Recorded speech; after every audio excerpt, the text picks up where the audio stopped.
Yeah, I'm Brent Leary. I'm Paul Greenberg. We are the CRM Players. It's Thursday. Where what else would we be, and where would we be? But here, well, we were in India not too long ago. So. Wait a minute. Does that say something about our lives? That's where every Thursday at 3. That's what we're doing. Like, For the last 3+ years, yeah, I guess yeah, I it guess could it's a be good worse. thing. It could be Yeah, worse. I mean, I like it. I hope other people out there like it. I know one person who likes it Oh my. because it's his moment right now.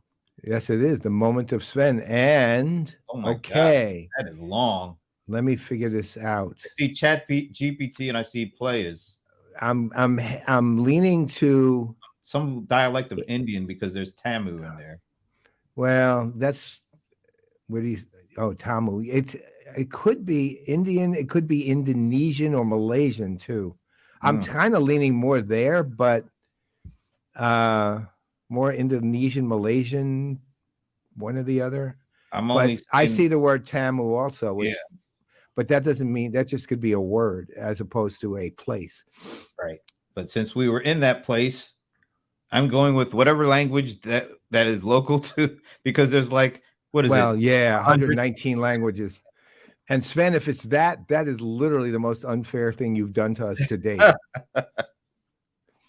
So we are anxiously awaiting what that language was from Sven since and make Sven remember this is just the minute what do we call it, the moment of Sven. Moment of Sven. Yeah, so it's got to be, you got to give us the answer before your moment is up. That's all I'm That's right. Come on, man. Let us know. saying. We're Anyway, anxiously waiting. while he keeps us in suspenders, as my buddy used to say. Yeah. Oh, look, our player in residence and Patrick's mother, Yeah, that's what I Rebecca thought too. Lemon, That's what I said. Indonesian or Malaysian, one of those. Indonesian. So we got Indonesian in there.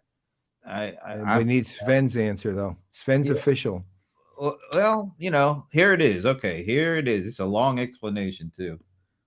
Wow, Indonesia. Indonesia. And this is what it says. Greetings. Just thinking about whether ChatGPT can connect it to the chatty or having ChatGPT as a CRM Playaz guest to discuss certain topics. Well, actually, Sven, we're going to after the show, we're going to have a chat GP discussion on what's that? What's I forgot what I was going to say clockwork, but it's not clockwork. What is that? What? With that audio platform that it begins with a C. Clubhouse. Clubhouse. Clubhouse. We're gonna do a Clubhouse on Chat GPT after this show, just for you, Sven. So be prepared. You can even do a moment of Sven on Clubhouse. We know you love it so much. Yes, it works for me. Yeah. We'll do it, Sven. So let's meet you on Clubhouse. Yeah. Oh, yeah. That sounds like a great time for one and all. All right. So we are going to be talking about generative AI because our guest later on, it's not only the big guys doing it. There's some other folks doing some interesting things, and as Sven says, have fun without him. All right. Don't worry, we won't be there either. So we are going to be talking about it, and I think there's some interesting stuff to talk about. So we'll bring that up later, right? Yeah, but before we do that, we've got plugs to do. Oh well, the date's changed on that. Oh, it's not the 17th. It's moved to the 24th because he's securing a guest. Oh, okay. So what you're saying is premiering Friday, March 17th. That's actually BS now. It's the 24th. Yeah. Yes, it is. All right. So March 24th, same time, same station. Nice. And same Bob. Oh yeah, absolutely that. Had a chat with him today, this morning early. I met with him on this very thing. All right. Well, I cannot wait. I want to know who his guest is going to be. Well, he's trying to make sure he can do it on that 24th, but that's the best he can, earliest he can possibly. I have a suggestion. Maybe he can get Josh Allen. Yeah, he's a Bills fan, right? Yeah, I mean, not bad, man. He'll go. We can Hey, but Bob will help you with that. Yeah, that would be great. Bob's first guest, Josh Allen. That would be great. Anyway, well, it's going to be great anyway. So I'm looking.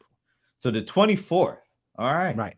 So pay no attention to that strip above Bob's smiling face. It's March 24th. Mark it down, Sven. Well, I bet he already has. All right. But even before that, Monday, March 13th. I think this is the 12th episode of Yes, it is. It's number 12 episode. What it's the fourth in a 5-part series they've been doing, focusing on enterprise sales. You would be seeing that if the CRM Playaz logo wasn't covering up the sales part. But this time, the focus of this particular episode is discovery, really a stage in this enterprise sales process. I thought that was just a legal thing. Isn't that a network? That too. It's an app and a network. Yeah, well, so if you have some strong opinions on that, if you want to know, or I'm sure there'll be a nice, interesting discussion. I think is it Pete Smith and Mike Fawcett co-hosting that one, I believe. Okay. So that'll be good. I don't know exactly. Well, you'll see when we put up the link, so you can register to attend who their guest is. But that should be a one that has some interesting discussion. Listen. I may be a CRM guy, but what I know about discovery and enterprise sales is minimal. Mostly because I hate sales generally, but I mean, to me, discovery is when they give you evidence in a court case. Oh, is that something like CSI or Well, that's CSI in my youth. Okay.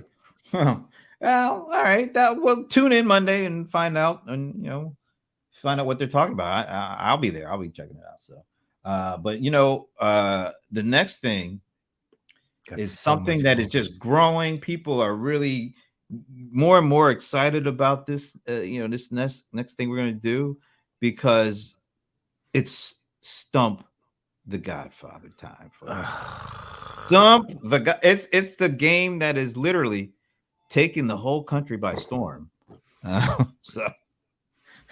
Except for one person, me. Well, me. At least I said Stump right, because usually I Stomp. Stomp. And here's the answer. I don't know the answer. There it is. No, I'm very good. I can do the you might know this. I literally am 0 for however many you've done. No, I think you might have got. No, I think you've been pretty good. Especially, you've been pretty close to some of the stats ones. Oh, it's hard to get it exactly right, but here's an interesting. All right, so I don't know why, but I'm subscribed to Seeking Alpha, and they send you a ton of stuff, articles, links to stuff, transcripts, sometimes even the recordings of earnings and stuff like that. So for some reason they sent me a couple of things from the Morgan Stanley Tech Conference, where they have all these CEOs talking about different stuff. They're interviewing and all that. I saw some that I was like, oh, pretty interesting. So I saw a quote. And this is from, I'll give you a hint. This quote is from, I don't know how big a hint this is, but this quote is from an industry CEO. Oh, that's a big hint. Thank you. It's obvious, and that narrows it down to roughly 272,000. So that is great. Thank you. Well, it's in our sphere of interest. Okay, 112,000 now. Good. And this is the response that this CEO gave to the question of how confident are you feeling? What are your feelings about the current environment? All right. And this is what this person said. Interesting. Software is the only way forward. It's the deflationary force. It's the only way to retool a company. and do so in an environment where you're expected to have less headcount, not more. It's the only way to rethink experiences, whether those experiences are with your employees or your customers. This is the elixir of getting there. I'd say Larry Ellison, except he'd probably say hardware is the only way forward. Right. Right. So, oh my God. Anybody out there who Somebody, cares to take a guess, you put it in the comments section. this is mixed metaphor person. Um, I like the wow. elixir part, No, I mean, I don't know how anyone could say software is the way to rethink experiences. What about it's the deflationary force? Well, that's the part that made me think Larry Ellison to begin with, since he talks about the economy all the time. But I can't see. Want me to give you one more hint? It depends on if it's not too big. This would be a really good hint. It's All going to be. It would be one of the CEOs that you have included in, what do you call them now, the big six? Yeah, okay. Bill McDermott. See, that was such a good hint because it was Bill McDermott. Yeah, as soon as you said the one of the six, I knew it would be him. He's the only one who would put that way. It's the only way forward. It's the deflationary force. It's the only way to retool a company and do so in an environment when you're. Well, he's a salesperson, so he's going to stay. Let's say he'll mix up the fact that, when I say mix it up, I mean like intersperse it. He'll intersperse what his company does with the soft side of things too. Larry Ellison doesn't do that. Larry Ellison would give you an economic reason, and he would say hardware. Benioff, not now. If he said that right now, it just put him in hot water again. Yeah, it would put him in even more hot water. So, Satya and Shantanu, I just don't see even commenting in that direction, especially on software. Neither of them think that way. So McDermott by both elimination and style. That's why once you said one of the big six, I knew it was him. All right. So another thing that was interesting that he said in this Goldman Sachs technology conference, or is it Goldman Sachs? There's one of them. You said Morgan Stanley. Yeah, Morgan Stanley. Right. He's been to a lot of those conferences lately. Now, this is kind of in the theme of what's going on today. We're big on generative AI. We do think this is a transformational moment. I know the hype cycle is high right now, but it's absolutely a transformational moment. And when you think about Netflix as an example, getting its first million users in 3.5 years, and Twitter doing it in 2 years, and ChatGPT doing it in blank. It's either 2 weeks or a month, but I don't remember which. Okay. Would you take it to choose one?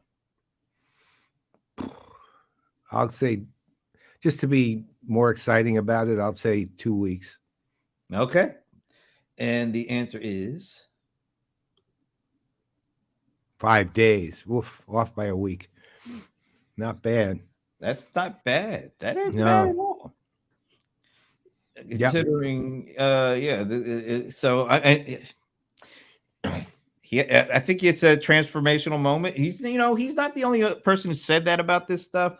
I want to play a clip from my recent conversation with our mutual friend Neha Bajwa from Microsoft. She's awesome. She is. Check out this clip because she kind of sold me on this line of thinking. This was on what? On where? We did from where? Well, it was a few good minutes. Just getting in the plug. Oh, okay. Oh, it was on a few good minutes. So what? All right, here we go. See what she had to say. If I can only find it. Where is this? Oh, here it is. Feel like we may be closer than ever to being able to just talk to your application like you're able to talk to a human and have that interaction that makes it more likely that a salesperson may want to use their CRM because they could talk to the CRM in natural language and get stuff back. Dare I say, do you think this might happen? Yes. I feel like this is the biggest disruption in the CRM world. right? Wow. Because if you think about CRM innovation, we've not really had a lot of CRM innovation. Like, what is CRM? It's a system of record. You sort of capture the data, you're talking to a customer, and for sales, for marketing, for service, it's the same thing. Making the CRM work for the seller or for the agent or for the service agent or for the marketer has not really happened.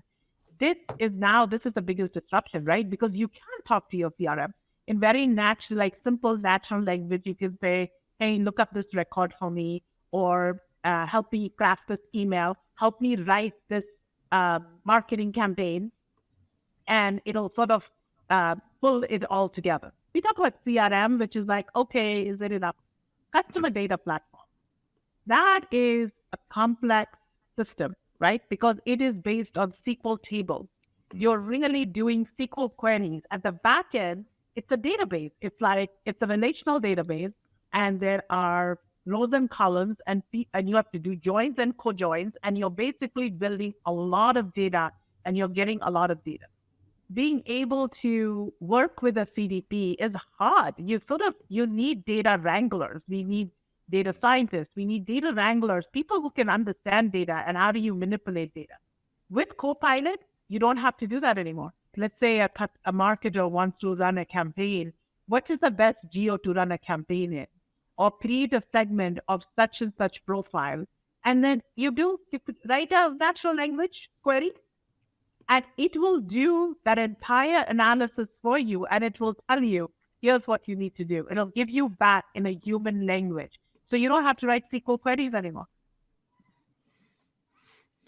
There's some really good use cases that are coming up and they make a lot of sense. She just outlined one, that video with Dharmesh Shah introducing Chat Spot or something like that. I think that's what it's called. And how he basically was talking about you ask it, and he actually demoed voice, not just text, but voice, being able to speak. Like I've been wanting to see, being able to speak to your application and be able and get things back without having to do what Neha was talking about. All the writing SQL tables or querying SQL tables and doing the joins. And what regular person wants to do all that to get their job? No regular person ever did that job. Right? It's not something any regular person does, right? So, but look, I mean, CRM itself is actually always been a pretty good testing ground for early stage use cases for new things like social, as we created it many times. Now ChatGPT, and obviously we'll be talking about some of that today with our guest. But it happens to be a good place to not only provide actually functionally effective use cases, but test them. Yeah. Right. So it's not surprising to me that a lot of the earliest ones are showing up in the realm of CRM, one facet or another of it. And plus, they're very, CRM itself is very operationally deep. So I mean, it's just an embedded operational, technology, which is ripe for that kind of thing, right? Make that automatic and simpler. And in Microsoft's case, even pre-ChatGPT, they were testing automated input and things like that via Viva Sales. So, they were kind of inclined right away to do that, and that's even before Satya announced his pivot of the company to AI and various aspects of that. So wow. I think it's pretty good. By the way, I'm apologizing because we just got like a couple of comments that literally just popped up that looked like they were there. It must have been there for a while. So when I was asking you what the CEO was, I think Brian Summer put Benny off. So first of all, Brian, we know your game. You told me how you watch the Playaz. You kind of come in, get a comment, and then you're leaving. So I'll say goodbye to you now. Right. But nice move. Not Benioff. It was McDermott and my buddy Pierre Dubois. To say software is the only way forward is being myopic and over-invested in the positive consequences and not manage risk. Wow. Well, he's right. And let's say I would not make that case if I were Bill McDermott. No, he can't. No, I would let it go. Yeah. There's there's the salesperson in him that, well, yeah. Anyway, Sri Subason, talking to software is at least a decade old since the introduction of Siri. Yeah, but actually talking to it in the terms of a CRM user, a salesperson using the software, and actually being able to not just do maybe very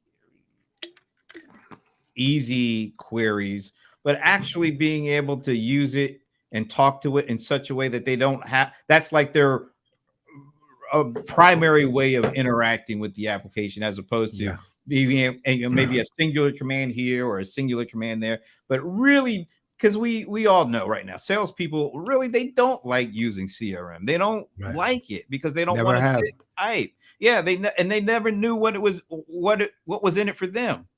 But this possibly, if you make it easy for them to be able to actually get stuff out of it and put stuff into it, I think there's an opportunity here to change that paradigm a little bit. And I don't think I've felt like that before, seeing what is starting to come along now. Right. I absolutely agree. I mean, look, historically, if you're looking at, the last 20 years of CRM, adoption has been a problem, which is the one we don't really talk about, and watch this clever use of words at the same time.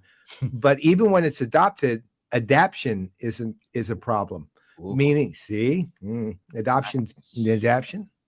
So even though companies say, look, you're going to use this and you're going to have to adopt it, they don't get comfortable with it. They don't like it. They do the minimum, even though they really need to do more than the minimum in order for things to be what they need to be when it comes to the data available. And this actually gets to solve not only potentially adoption, but adaption too, if it's done well. And again, a lot of these earlier products were not related specifically to ChatGPT, but what ChatGPT, or let's say generative AI, I don't want to say ChatGPT per se, that could go the way of Clubhouse too.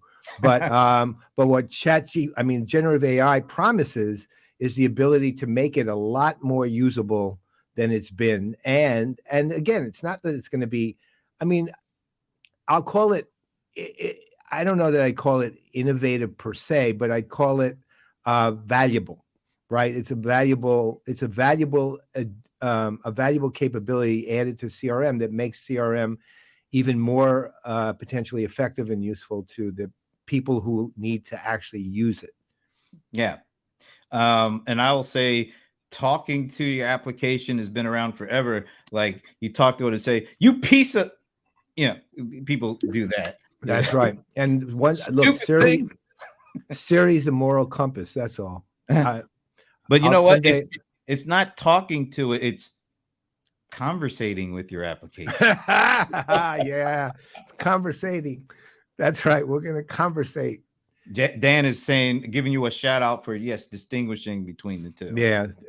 Thank Dan. You're the man for this. Yes, absolutely. We need to have more conversating with Dan. That's right. We have to do more conversating with Dan. In order for you to understand that, watch the special episode of CRM Playaz with Sridhar Vembu, right? Sridhar Vembu went up. It's on the site and it's on the YouTube channel. You'll find it. That's right. It'll be all across the PPN network. That's right. PPN network's got well over 100 shows on it right now. So, not 100 shows, 100 episodes of different shows shows across the network. Right. Across the network. Do you feel like Rupert Murdoch when you say that kind of stuff, or? I hope not. I hope not. If that's the case, I'm just retiring fully. Okay. At that point. One more stump. Yeah, stump. Well, so far 2 for 2, so I'm feeling better. Yeah, there you go. Yeah. Well, not 2. Yeah, 2.5 for 3. I gave you a little nudge in the right direction, but you still got it right. Yeah. Well, I got the 5 days wrong, so I'm saying you were close. Two and a half or 3. You were closer. You took the one that was closer, so that's not bad. All right, so here's one. This might be tough or it might not be. We'll see.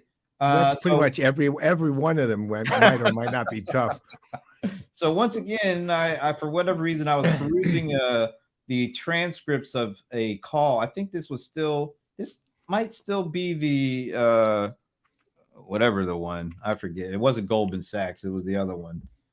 Morgan Stanley again. Why am I blanking on Morgan Stanley? I have no idea. I think Morgan and Stanley would both be upset. Well, you know what? There's a wide receiver. Well, this is back when I actually kind of. This is going to blow people's minds if they even care.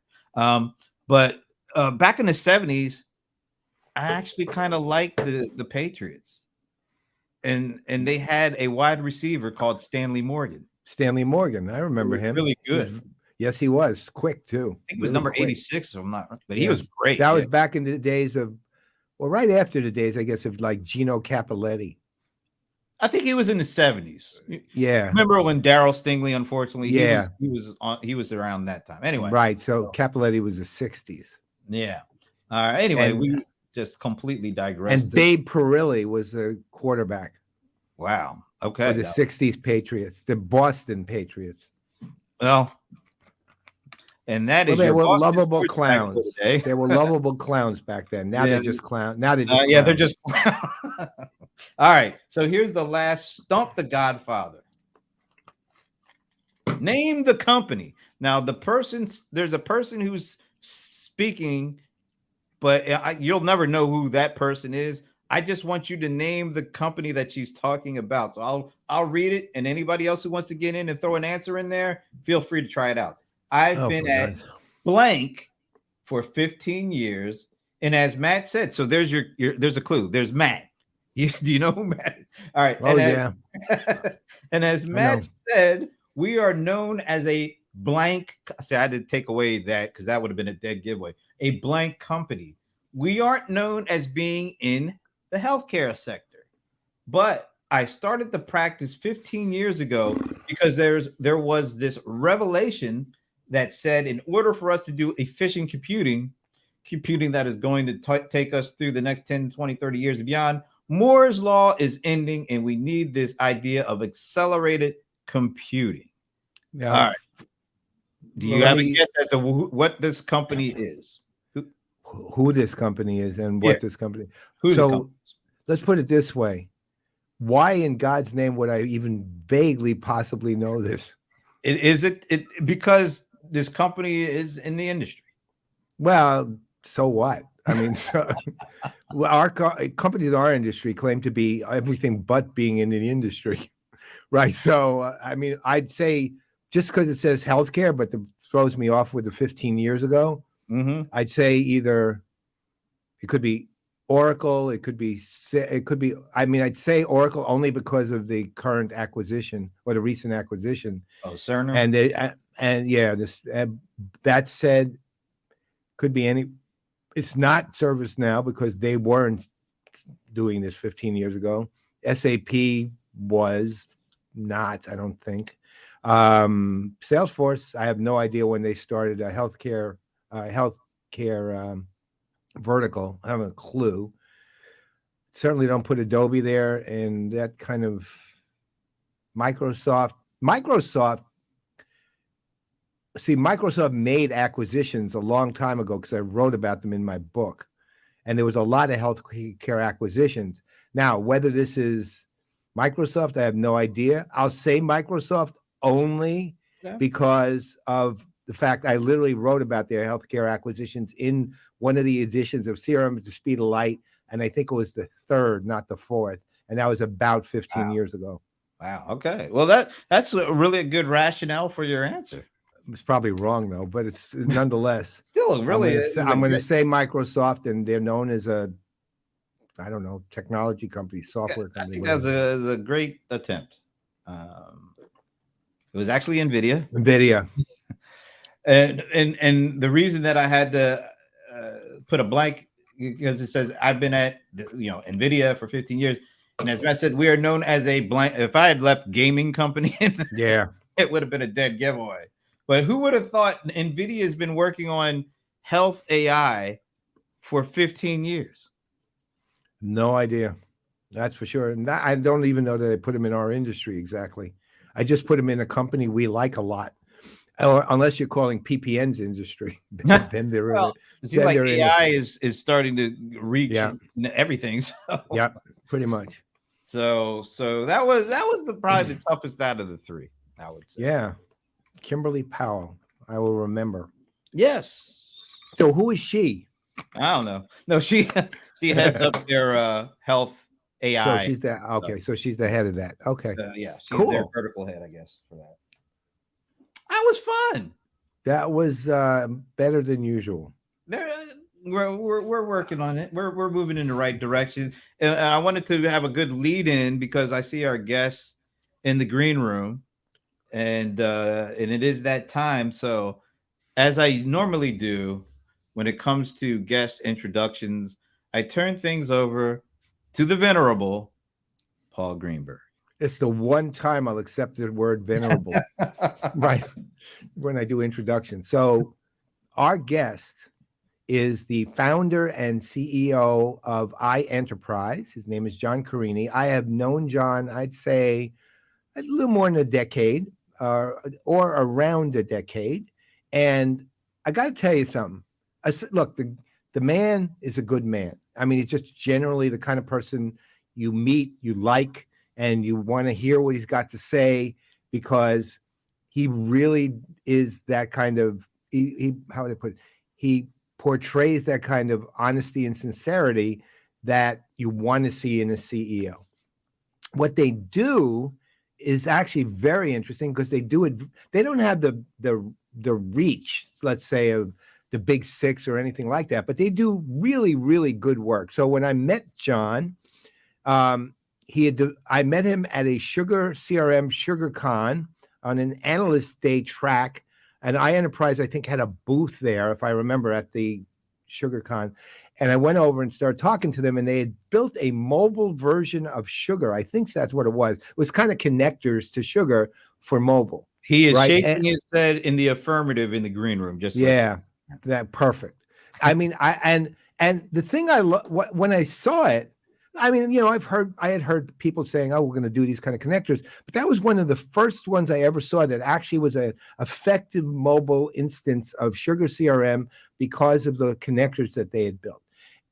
Over the years, I'd say if I'm looking at all the things they've done, they typically have been not just connectors, but they actually, I almost want to call them platform inserts. They're not layers in a platform per se, but what they are you can insert them in a place in a platform and they will do the job they're there to do in order to integrate and connect let's call it a format or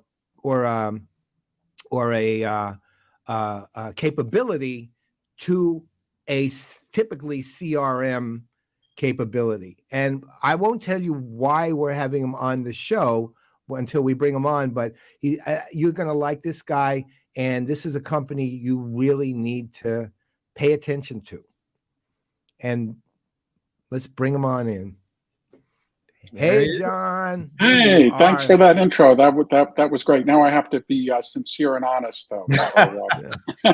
I was setting you up.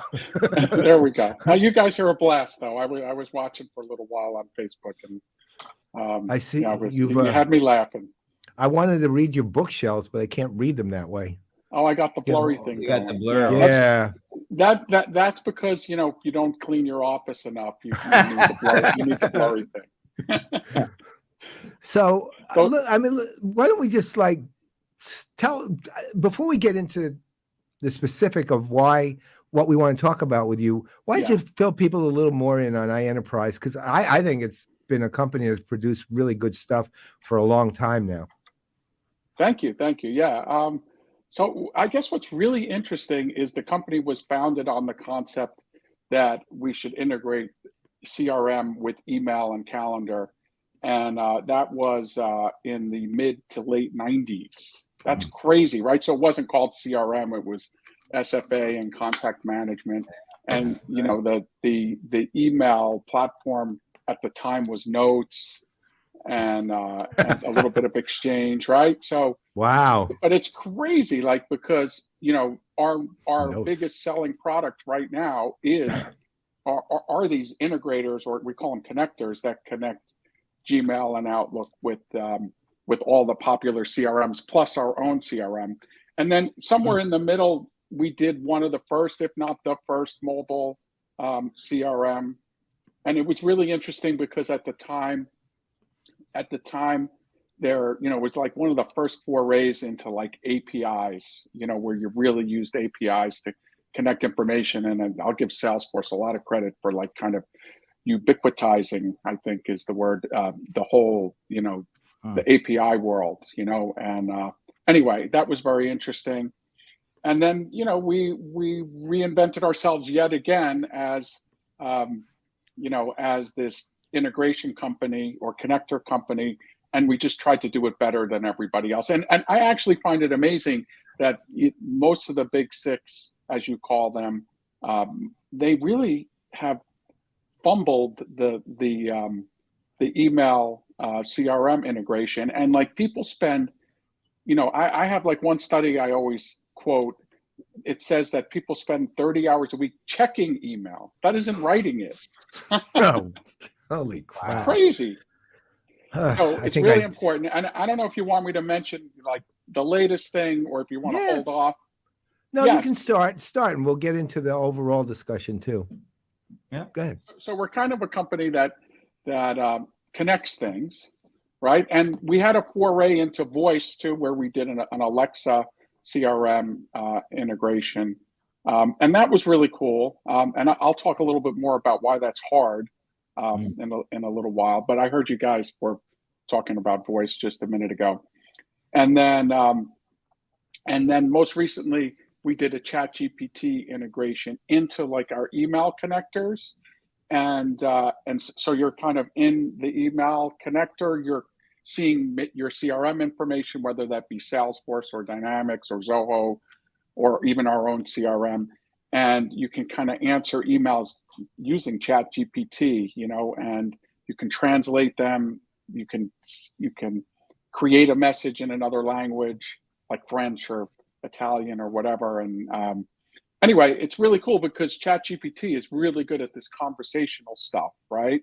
And email's conversational, so it makes perfect sense to kind of put it in there.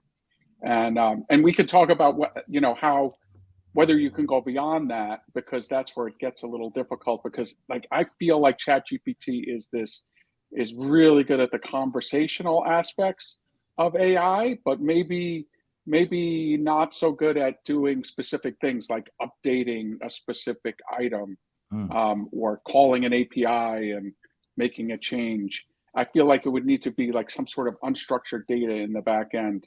I don't mean to get too geeky for it to really work that way, Yeah, I mean, so first of all, I mean, the general idea first. I mean, when you're look, obviously, I remember in 2009, there was a study done by Brent, note the name, Morgan Stanley, right? A study done by Morgan Stanley where they said for the first time in history, more people are communicating via social media than email.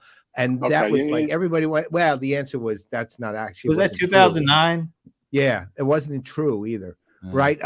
It was just, that was an outlier result that people took to be the truth, when there were 18 to 20 companies that said, no, email's still, considerably more, there's considerably more interaction with email.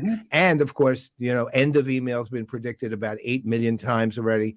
And needless to say, I forget, what is it, 18 billion per, nanosecond or something. It's like this insane number going out every day. And if you're saying it's 30 hours a week just to check email, then we're looking at a massive amount of information moving all the time, right? And the interesting, so for example, if I'm looking over email, and this goes to the heart of it, and I'm one of those spending that 30 hours, I'm saying, all right, need to answer this one. I need to answer this one. Oh God, I got to answer this one right now. I need to answer this one. I need to answer this one. I don't need to answer these for a few days. Oh God, I forgot to answer this one. It was from 5 days ago. I mean, meaning let's say the context for every email is all over the place in the head of the person. How does that get handled when you're integrating and you say, ChatGPT, do this, this, and this? Does it does thing more than generate the email? Does it say, okay, these kind of emails, go do this then? I mean, how does it work? Yeah, at the moment we don't have like the filing of emails in there, if that's where you're going with it. Partly. It's more about like looking at the message and then replying to it. There's another piece that again does translation of messages, which the ChatGPT translator is way better than anything I've seen. And I don't know if you guys have played with it. No, I haven't. And yeah, and then the age old thing of you get a new lead in an email message and you need to scrape the details out of the message to create a new lead. It does that too. We're doing that with ChatGPT now as well. So how do you do that? That one? There's a special, there's a special, actually there was like a sample program for this that the guys at OpenAI posted, and we kind of took it and modified it. And in that case, it just goes through the message, looks for phone numbers, looks for contact details of any kind, and it's smart enough, like where you could say, if let's say you pasted the message in and you said, ChatGPT, could you tell me the phone number based on this message? It'll just do it, right? Like that's the way the conversational AI works. So we're doing some of that. And then we had some other stuff that was already in there. Like obviously we know the email address and typically the first and last name of the person from the metadata on the email itself, right? And then we also go out to social media for some of it too. Like we'll get the job title and company name from LinkedIn. All of those things we put together, and then you kind of get a lead created automatically in that case. Yeah. I have a completely just a different kind of line to kind of go down. With so much focus on generative AI and large language models and all, the ChatGPT stuff, everybody, at least, all the big names the last couple of weeks, everybody has put something out there. This week has been kind of crazy because a lot of stuff has come out there. And then, and these are from companies that are, pretty big and pretty well known and pretty, on the minds of a lot of folks. And then there's a company like yours and what you're doing. How do you position yourself? How do you view yourself in the marketplace, particularly when it comes to these technologies? And I don't know if you compare yourself to like HubSpot, their CEO. I think I shot you that link where they introduced ChatSpot and Salesforce came out with Einstein GPT, and Microsoft really, to me, seems to got the leg up on a number of the folks in our space, me too. With this, but and then there's you. So how does iEnterprise kind of address your current situation in the industry when it comes to these newer things? What are you looking to accomplish? Where are you looking to, as somebody once said, put a stake in the ground when it comes to this stuff? Yeah, I mean, we have to be the best connector out there, and you have to be better than the standard connectors that oftentimes come with some of these solutions, right? And I actually view ChatGPT as just a piece of that. Like we're sitting in email and we're bringing CRM information to the user as they're using email so that they kind of know what's going on with their customers as they're interacting with them. Now I just view ChatGPT as just yet another thing that makes that even better.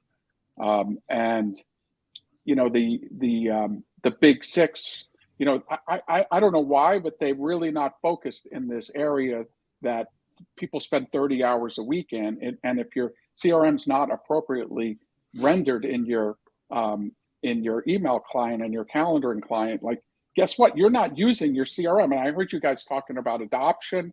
Like it's like a killer adoption feature. And like maybe I'm biased, but I feel like it's the most important one, you know, and email's not going away, at least not in business. The closest, you know, maybe text messaging has put a little dent into it, but it doesn't feel like that's the choice of, you know, the business way of communicating, right?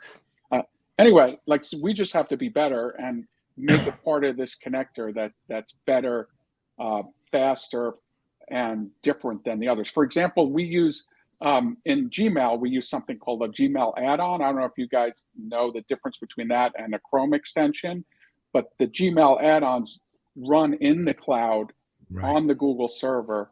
So they work on mobile, for example. So that was kind of a holy grail item for us, was getting these connectors to work on mobile. And now they do, like 100% working on mobile. And, you know, most of the competitors, including Salesforce themselves, for example, they have these like Chrome extensions, and they're like kludgy. They have like a footprint on each PC, you know, and they can see everything you do. Like when you go to your like bank account, they actually can read what's on your screen in those Chrome extensions. I don't want to be alarmist, but it's kind of true.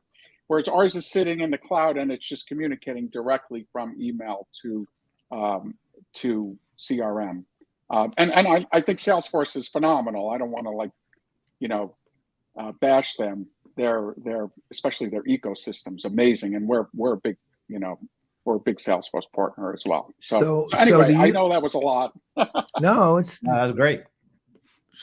So here's, and I don't know if this is a down the road feature or you have it now, but so if I'm thinking about CRM data populating, CRM data and email interacting, and among the data that a lot of CRM systems will have when it comes to lead gen and things like that is how qualified is this lead? Not in terms of handoff qualified, meaning the lead scoring, right? And lead score could be 91, it could be 37, it could be whatever. Do you have the capability so that if I'm looking at, assuming the data is all there, I mean, the lead has been scored in some way by the system, do you have the data to say, hey, ChatGPT, can you pull up the top 10, my top highest scoring leads, and I want to do this email to all of these 10? Can you do that? At the moment, no. And, you know, if there's one thing I know, that's that I don't know everything, right? So, right.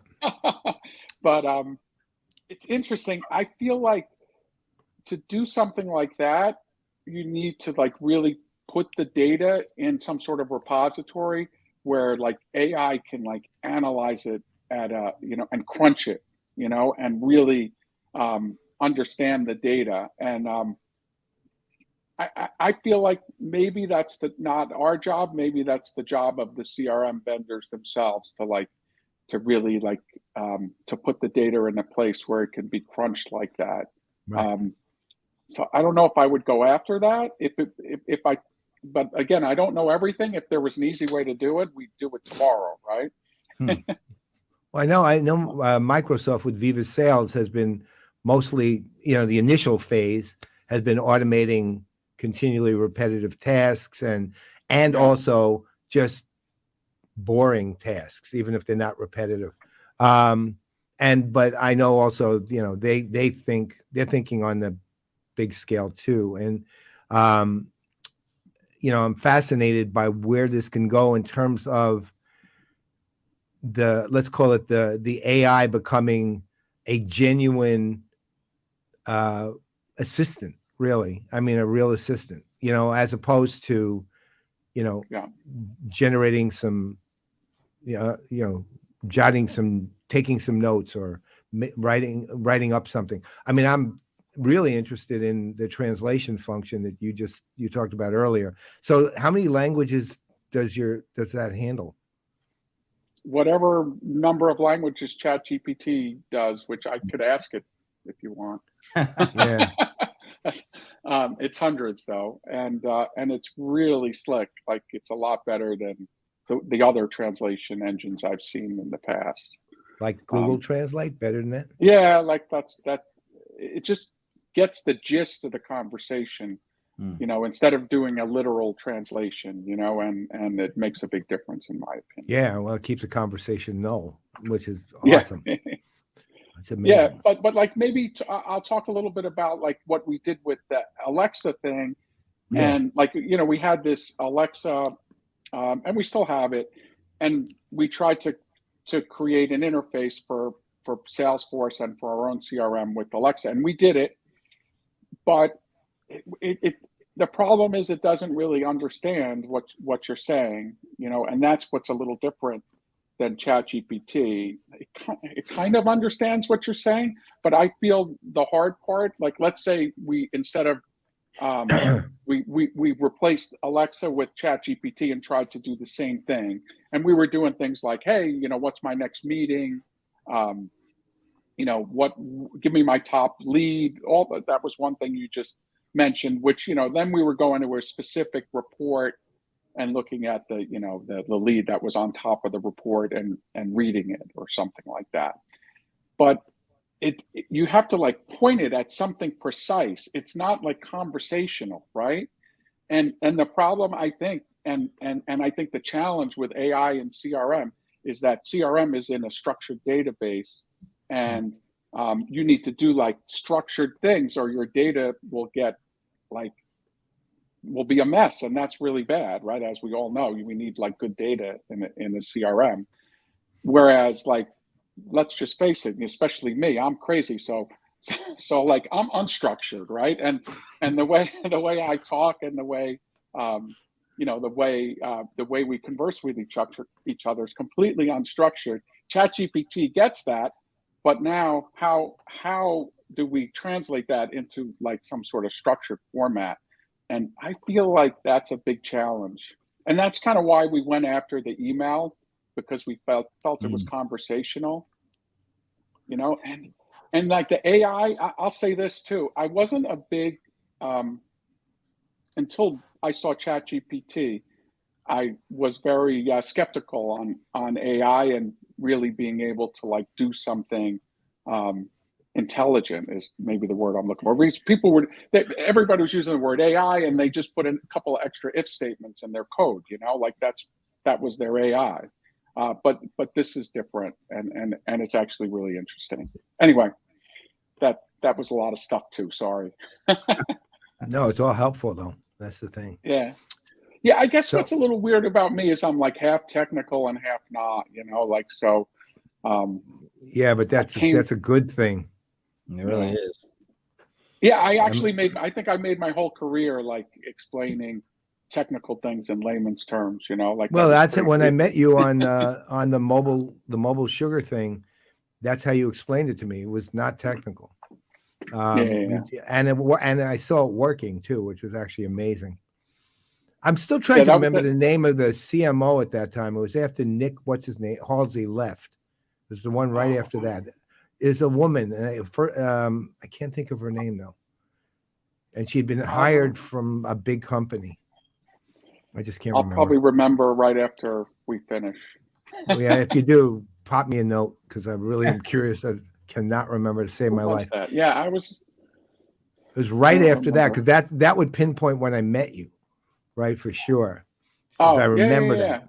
We could look it up on LinkedIn. Yeah, we'll figure it out. Well, while you guys are doing that, I want to pose this to both of you, because it's usually something never done this before, but this is just interesting to me. So Chris Rock had his coming out party after a year. Yeah. And it was live. It was Netflix's first live comedy thing. They did things that are really interesting. They did things different to keep your attention. It's so hard to get people's attention and keep it.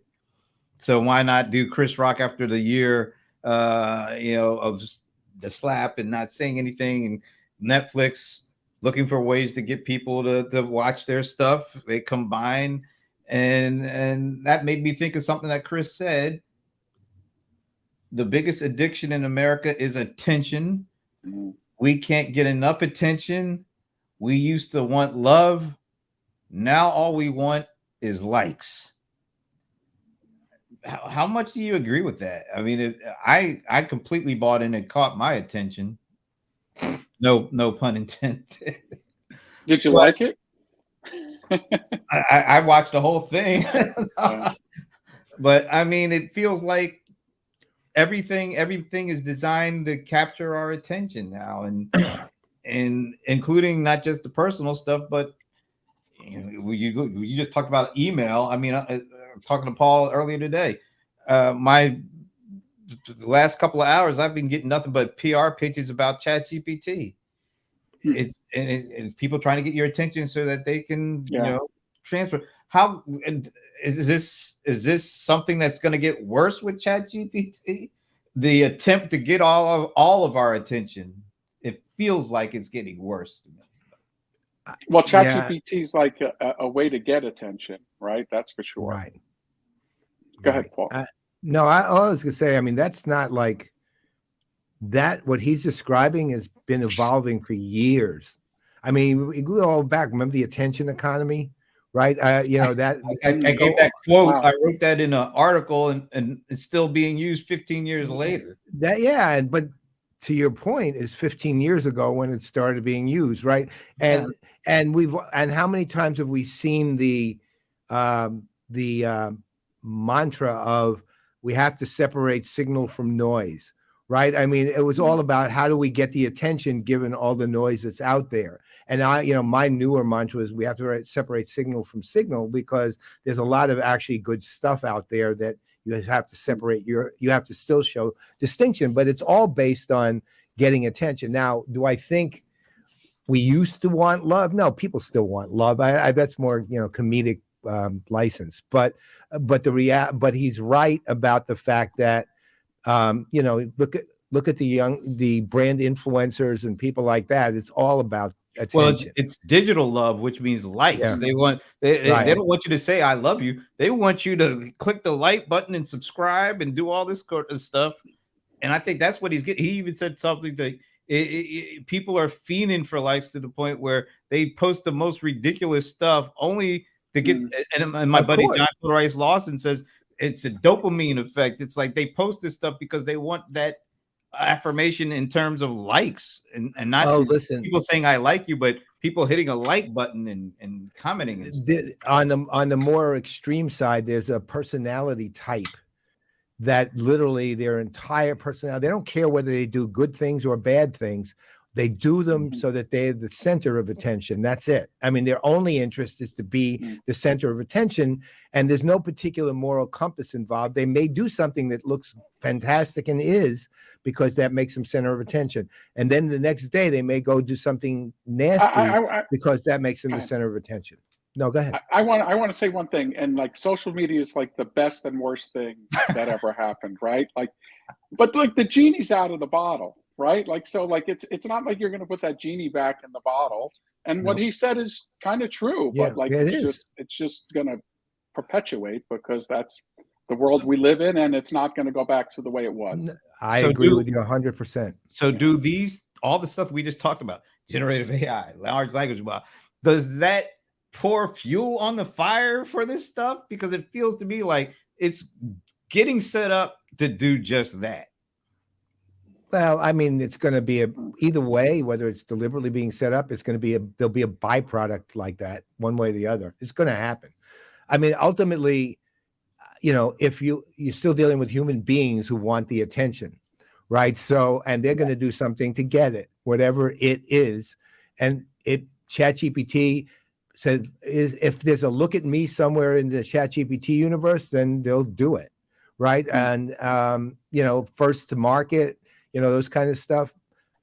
Look at me. Look at the big companies. They're all doing it. And then, when it was, it was used in terms of the layoff, social, what was the term? It became basically. One person, when one company lays them off, and then everybody else started coming. Yeah. It's the same thing on the other end of it, right? With things like ChatGPT. One company does it, the next company will do it, the next company, the next, because they all want them. I want the attention. And how many years have we dealt with in our universe in general and specific in our world, one-upping. Companies one-upping each other all the time, so they get more attention that way. And it was the name of the game. And something I'll say though is like, public relations is about getting attention, and that's like like in a business, that's something you have to do, right? And no question about it. But like what that quote was really about was about like personal lives, right? Right. And right. I kind of feel like it's like it's really good to be rich and really bad to be famous. Like that's my opinion. Like I don't want to, even though I'm on here, in front of millions of people with you guys. Like I don't understand that in my mind. Like I don't need to be, to get all these likes and have people bothering me, for when I'm walking around at the grocery store or something. Like I mean, I'm sure I want to say hello to people, but it just seems like a curse. To have that. So I don't want the likes. I want them in business, but not in my personal life. Sridhar Vembu, who's the CEO of Zoho, actually said to us, he has one rule on the campus, that no selfies, because everyone comes up to him to want to take a selfie. He doesn't like that. And he is rich. I mean, that you can say. He's definitely fifth. He's one of the richest men in India. But the reality with him is he's very humble, right? And he doesn't want attention. He literally doesn't want it. And so his only rule on that campus is no selfies, right? Because he just doesn't want attention. He doesn't want that constant, I want to take a picture with you. He doesn't feel like, he doesn't need it from emotionally. And specifically, he doesn't want it because it becomes a giant waste of time, actually. Sure. That's what it becomes. Yeah. Oh, well, Zoho's a great story though. What a cool story, how they just kind of made themselves into like, kind of like the next Oracle or something. I don't know. It's amazing. Well, they're more like the next, I don't even know how to describe them. They're an infrastructure. They're like a combination of a software company and a utopian community. They're absolutely amazing. Most amazing company I've ever had the pleasure of interacting with. Yeah. All right. We got to wrap this up, but this has been great. And we always end with a certain question. And this is your first time on the show, so I have absolutely no idea of how you're going to answer this. But tell him the consequences if he answers it wrong, though. Well, there's only really one wrong answer. Let me get the Chat GPT interface. So, do you have a favorite football team, NFL team? Yeah. Am I supposed to say the Rams? No. Whatever. No, by the way, when I was watching you guys should do like a sports talk show or something, like a podcast. It's funny you said that. We actually used to do one. Really? Oh, I got to look for a little while. That would be funny. It was. Fun. I'm a Jet Met fan. Oh, so, you have my serious condolences. Yeah. Maybe you'll get Aaron Rodgers. It looks the Jets fans are cautiously optimistic, as I heard on WFAN this morning. Yeah. By the way, that's absolutely acceptable answer. It's a great answer. The only wrong answer is the team that you probably hate maybe more than I do. It's the Patriots. Yeah. We hate them. Yes, we do. We hate them. I mean, I'm Yankees. And I actually bought a winter home in Port St. Lucie. So next year I'm going to be like a Mets groupie down there. Oh my God! So you're going to go to spring training all day and night? Yes. Yeah. Wow. I'm in. You're hardcore.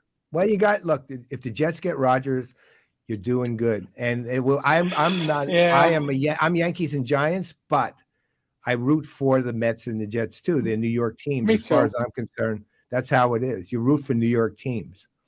Yeah, I feel like he's a little bit of a diva, so there's that whole a little bit. Yeah, I know. I was trying to be nice. Well, I think the expectations of what will happen with him are way overblown. It's like I heard people literally saying on Adam Shine on Mad Dog today said Super Bowl. They're going to win the Super Bowl as long as they get him. I The agree answer with is that. no, not necessarily.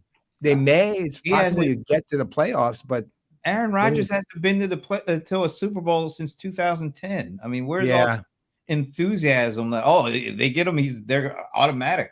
Come on, that's how they're talking about it. It's like it's automatic, and it definitely is not. He's no Matt Stafford. No. Well, he made it. He made it. That's what I'm saying. And by the way, one last sports thing.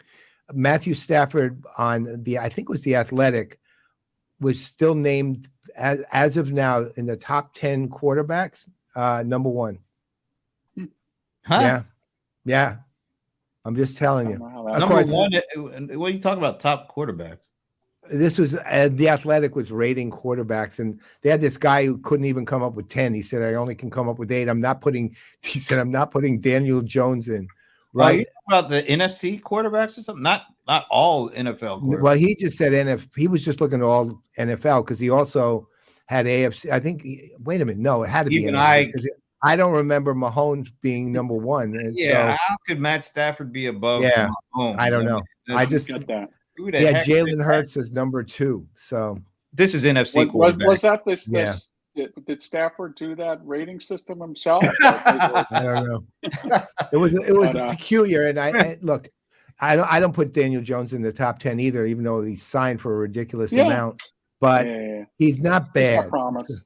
Yeah, he does. Hopefully, he'll build on this. Paul, did I ever tell you? I know you guys probably got a hot, but did I ever tell you the story about how I'm a Met fan because of Joe Torre? No, but you need to tell me that. Well, tell me offline after we finish the show. Stay on. Okay, no worries. We'll leave everybody else in suspense on that one. Okay, there we go. But thank you, John, for joining us. Where can people go and learn more about some of the stuff that you talked about? Sure. So the website is www.iEnterprises.com. It's plural. It's like letter I, then like the Starship Enterprise, but plural. .com, and then you can shoot us an email at sales@iEnterprises.com, and ChatGPT will answer it. Yeah, and the connectors are in the Google and Microsoft app stores, so you can just go into like Gmail and hit the little plus sign and search for our company name, and you'll see all our connectors, for example, there. Cool. But anyway, thanks so much for having me, guys, and whatever it was awesome. Just like absolutely old friends, so it's all good. We're like the stalwarts of the CRM industry. That's right. Great. That's another word. Another way to say we're the old dudes. Right. We're the rickety ones. Hey, I didn't say that. All right. Well, in the meantime, on behalf of John Carini, I'm Brent Leary. I am Paul Greenberg. We are the CRM Playaz, and of course, it's mini time. See you later. Bye.